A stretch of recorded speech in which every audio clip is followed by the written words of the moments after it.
Regresamos de la pausa comercial. Bill, estábamos hablando de ese último correo electrónico y nos hablabas de la biografía que, bueno, había que tener permiso para escribirla. ¿Nos puedes decir más de eso, de ese correo electrónico y de esa autorización?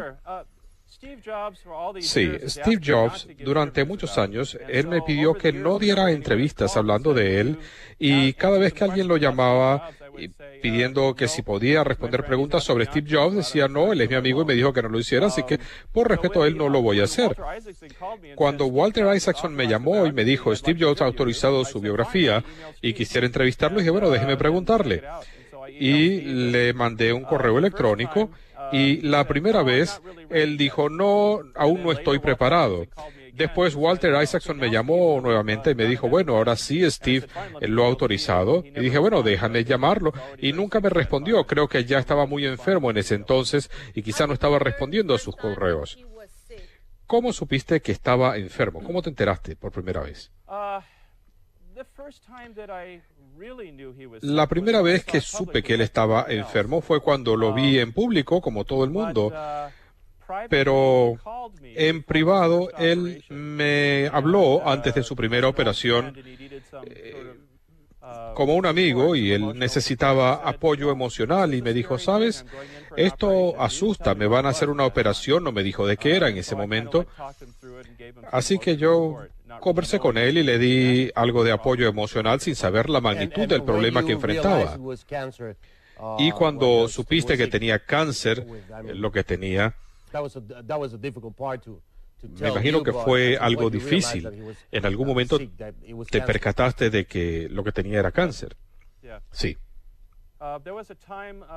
Hubo un momento, creo después de la operación, yo había viajado a California en viaje de negocios y cuando lo hacía lo visitaba él y a su familia y nos sentábamos en el patio y comíamos frutas y vegetales de su jardín y hablábamos de la familia y de la infancia y estábamos caminando y hablamos de su cáncer, de cómo lo iba a manejar, cómo estaban funcionando las cosas.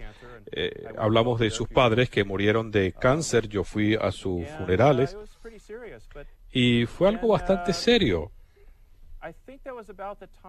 Pero creo que fue en esa época en que él estaba asumiendo la presidencia de Apple y le pregunté, ¿sabes? Tú eres el presidente de Pixar y asumir también la presidencia de Apple va a ser una enorme responsabilidad. No necesitas el dinero, ¿por qué lo estás haciendo? Y él me miró y me dijo, hay cosas que yo quiero hacer que requieren de una compañía para hacerlas realidad. Eso fue lo que te dijo. Y efectivamente, eso fue el iPod, el iPhone, el iPad. Bill, estamos viendo en la pantalla ese famoso discurso de él, donde él habló de la muerte y cómo interpretaba él la muerte con el sentido de que había que no desperdiciar el tiempo. Quisiera preguntarte, ayer mencionaste esas caminatas con Steve Jobs, Steve Wozniak y los temas de los que hablaban, la vida, el significado de la vida para ustedes. ¿Cuándo fue la última vez que tuvieron una de esas conversaciones profundas con Steve Jobs sobre esos temas? Probablemente fue en la secundaria. Después hablábamos más de las familias, porque ya nos habíamos casado, teníamos hijos. Eso era lo importante, cómo maneja uno los problemas con los hijos, cómo los cuida. ¿Qué le preocupaba a él cuando estaban hablando ese día en su patio y hablaban del cáncer y de sus experiencias? ¿Él estaba preocupado por su enfermedad o estaba tranquilo? Bueno, él sabía que era una enfermedad grave, pero que tenía una forma tratable. Me dijo la operación fue un éxito y el pronóstico es bueno, así que me dijo que se iba a someter a evaluaciones periódicas y dijo, esa es la norma para identificar si hay células cancerosas en el cuerpo, así es como se hace y se puede detectar si el cáncer ha reaparecido. Creo que la expectativa de vida para alguien con cáncer pancreático con una operación exitosa es de unos 5 años y pasaron 7 años, así que fue bastante bien. Bueno, se nos está acabando el tiempo, pero quisiera decirte, habiendo sido su amigo de la infancia, hay que preguntar, ¿cuál es la interpretación errada más común que tiene el público en general sobre Steve Jobs, que quisieras aclarar en un programa como este? Bueno, hay gente que piensa que él nació siendo un genio. No, él tuvo que trabajar, como todos nosotros, por muchos años para desarrollarse como adulto. Y hasta después de que desarrolló Apple, él tuvo que aprender a ser efectivo en el papel que tenía entre manos y tuvo éxitos altibajos a lo largo del camino. Nadie nace famoso, hay que trabajar. ¿Y por qué piensas que esto es impresionante?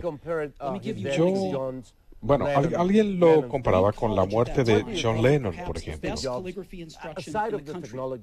Aparte de la cuestión tecnológica, ¿por qué piensas que Steve Jobs es tan significativo para tantas generaciones? ¿Qué es lo que lo distingue como ser humano, más allá de la cuestión tecnológica?